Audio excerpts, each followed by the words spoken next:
বিকেলবেলা একটু ফুচকা ফুচকা মন সবারই হয়, তাই না? কিন্তু বাইরে গিয়ে খাওয়ার উপায় অনেকজনেরই থাকে না।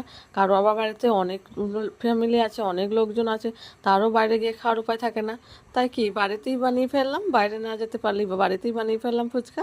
তো দেখো তোমরা পুরো ভিডিওটা দেখতে থাকো, যারা যারা আমার প্রত্যেক দিন ভিডিও দেখো তাদেরকে জানাই অসংখ্য ধন্যবাদ। তাদের জন্যই আজকে আমি অনেক ওপরে উঠতে পেরেছি। আর যারা এখনও পর্যন্ত আমার পেজটাকে ফলো করোনি তাদেরকে বলছি তোমরা আমার পেজটাকে ফলো করে দিও। আমি অনেক রকমের ভিডিও বানাই, তো তোমরা সেগুলো দেখ। তো আর কি আজকে বানিয়ে ফেললাম ফুচকা। আর এই দেখো এটা হচ্ছে গিয়ে আমার বোন, ও বানিয়েছিল ফুচকাটা। প্রথমে আমরা বাদাম ভেজে নিচ্ছিলাম, কারণ বাদামগুলো আমাদের ভাজা ছিল না। তার মাঝখানে আমাদের একটুখানি মজা হাসি ঠাট্টা হয়ে গেল। হাসি ঠাট্টা হওয়ার পর আমরা তারপরে শুরু করে দিলাম ফুচকা করতে।